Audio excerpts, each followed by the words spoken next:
guys, I'm looking and today we're gonna be doing What If Deku Was the Ghost Rider Part 2. Now, when we left off, Deku had just become the rider of being feared by all, even Satan himself.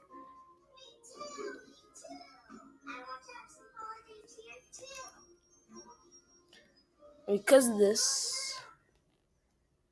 Deku had just transformed. His body on fire, his skull burnt, his skull exposed, two fiery dots in his eyes. And then, bam, that was the last thing Inko saw. Her son had become a monster.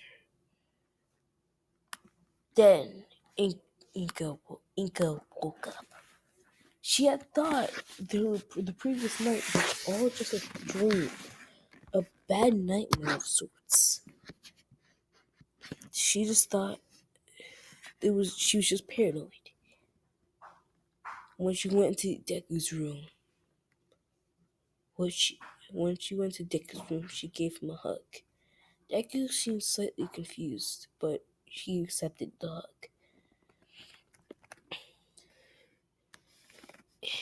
But then Inko started to rub Deku's head,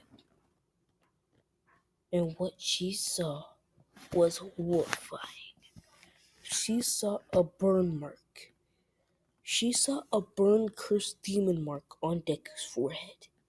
She had realized the previous night wasn't just a nightmare. It was reality.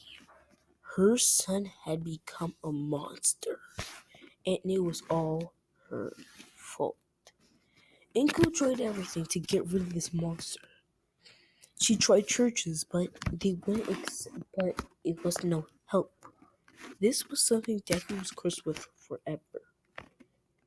Deku doesn't know what they're talking about. Deku's confused. Deku is scared. Deku grows up, but the rest of Deku's life is normal. Inko's constantly pain, but she's perfectly fine with it. Deku doesn't seem to be acting out any type of way. Deku's fine, but every time he wakes up, he feels paranoid. He feels something slightly off. He feels tired, but he's fine. He goes to school every day. He meets up with Bakugo. He's no different from an everyday kid. He gets bullied. Everything happens the same. But then, every now and then, when Deku's walking down the streets with his mom, Deku feels he feels a hint of vengeance. He senses people walking around. He senses evil people with bad intentions. He feels hate. He wants to go and he wants to let this vengeance go. But it's too strong.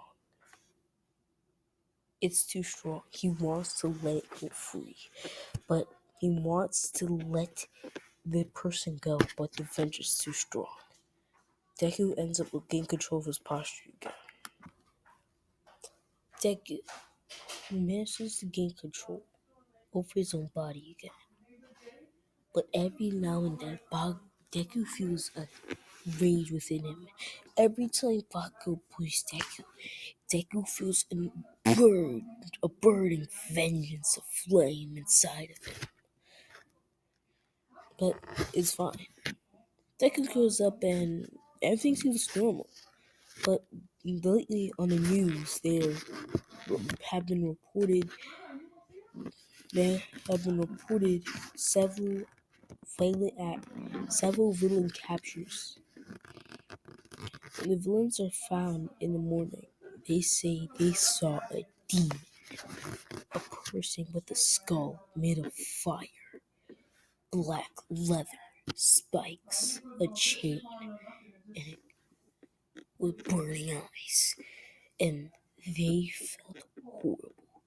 Their eyes were smoldering with flames. These villains were scared out of their mind. happens. But Deku just thinks of this as every hero's on the edge.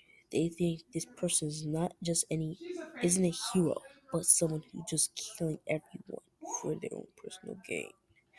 But they are appreciative of this skull person's acts of heroism, and Deku just dismisses this as something else. Everyone, including Deku, just believes he's quirkless. He has no powers. He has nothing. Everyone except Inko knows the truth. Everyone thinks that Deku's quirkless, even Deku himself.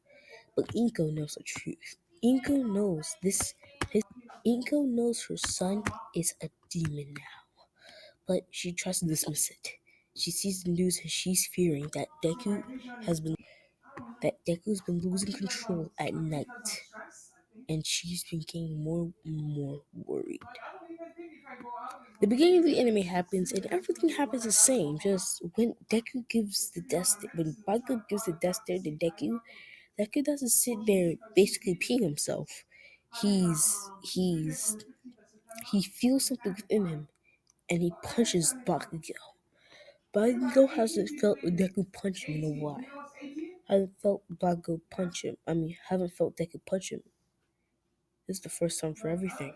And well, Bakugo feels stunned. Not only that Deku punched him, but that Deku's punch actually hurt him. In that moment, Bakugo had put an explosion to Deku's face. Now, everything's happening pretty fairly similar up until the moment Deku and the Sludge Villain meet. When the Sludge Villain and Deku meet,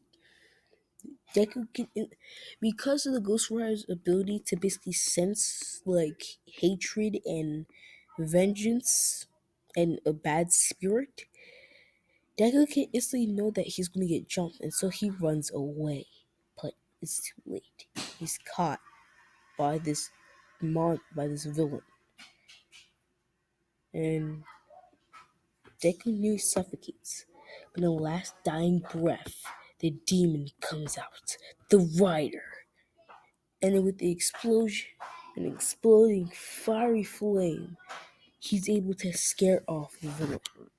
But just then, he depowers back to Deku. The villain's no longer scared.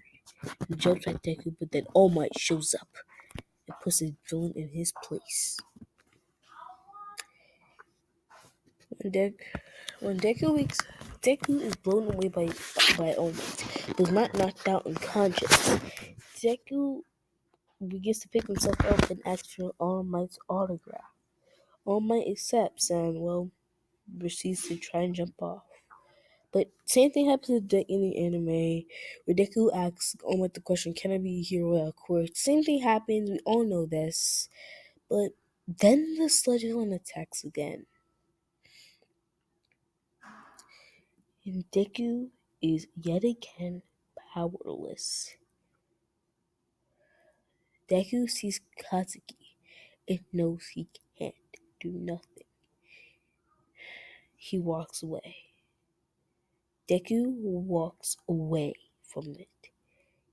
But when he sees Katsuki, something takes him over. He's feeling a burning rage within him.